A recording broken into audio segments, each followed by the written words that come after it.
মাদকের বিরুদ্ধে অভিযানের জন্য যদি তৌহিদি জনতা নামক উগ্র গোষ্ঠীর প্রয়োজন হয় তাহলে বাংলাদেশে পুলিশের কোনো দরকার নাই।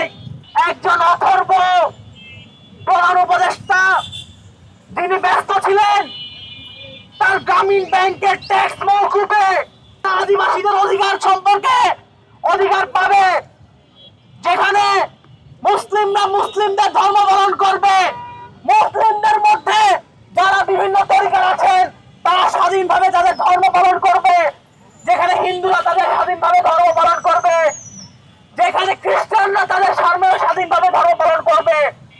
আমরা এমন একটি দেশ চেয়েছিলাম যেই দেশে হিন্দু বৌদ্ধ খ্রিস্টান আদিবাসী ধর্ম বর্ণ নির্বিশেষে যে যার মতো ধর্ম পালন করতে পারবে, যে যার মতো তাদের অধিকার পালন করতে পারবে। বন্ধুগণ, 72 ঘন্টা ময়েশ্চার লক সমৃদ্ধ লিলি বডি ওয়াশ শিয়া বাটারের গুডনেস স্কিন রিপেয়ার করে রাখে সফট ও গ্লোয়িং।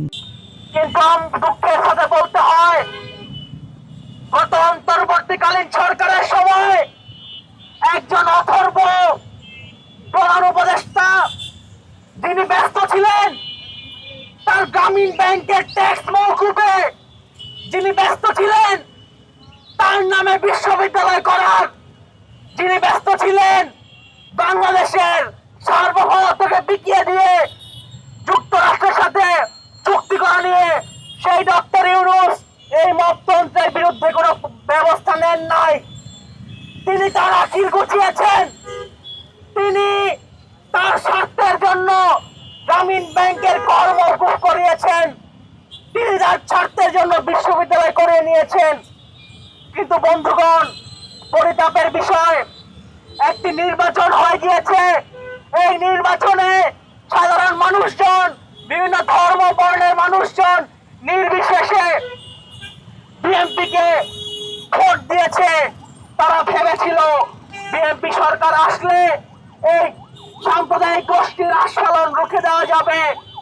তারা ভেবেছিল বিএনপি সরকার ক্ষমতায় আসলে ইউনূসের মতো তারা আমেরিকার দালালি করবে না, ইউনূসের মতো তারা মততন্ত্র কায়েম করতে দিবে না। কিন্তু পরিতাপের বিষয় এই যে এই ক্ষমতায় আসার পর স্বরাষ্ট্র উপদেষ্টাকে আমরা অনেক কথা বলতে দেখেছি, কিন্তু এই মততন্ত্রের বিরুদ্ধে কোনো কার্যকরী ব্যবস্থা নিতে দেখি নাই। বন্ধুগণ, এই সরকার ক্ষমতায় আসার পর কুষ্টিয়ার ফিরিকনগরে মাজারে হামলা হলো, একজনকে নৃশংসভাবে হত্যা করা হলো, তার কোনো বিচার আমরা হতে দেখি নাই। কালকে আমরা শালীর মাজারে পুলিশি পাহারায় তৌহিদি জনতার নামে মাজারে হামলা করতে দেখলাম, কিন্তু আমরা দেখলাম পুলিশ বলছে সেখানে মাদকের বিরুদ্ধে অভিযান হয়েছে। মাদকের বিরুদ্ধে অভিযানের জন্য যদি তৌহিদি জনতা নামক উগ্র গোষ্ঠীর প্রয়োজন হয় তাহলে বাংলাদেশে পুলিশের কোনো দরকার নাই। বাংলাদেশের পুলিশ মাদকের বিরুদ্ধে অভিযানের জন্য আছে, বাংলাদেশের পুলিশ মততন্ত্র আটকানোর জন্য আছে। বাংলাদেশের পুলিশের দায়িত্ব বিচার বহির্ভূত যে কোনো হত্যাকাণ্ডের বিরুদ্ধে ব্যবস্থা গ্রহণ করা। পুলিশের দায়িত্ব ঘুষ খাওয়া না, পুলিশের দায়িত্ব মামলা বাণিজ্য করা না। আমরা দেখছি গত সরকারের আমলে আমরা যে ফ্যাসিবাদী সরকার দেখেছি, সেই সরকারের আমলে পুলিশকে দেখেছি বিভিন্ন আন্দোলনে গুলি করতে।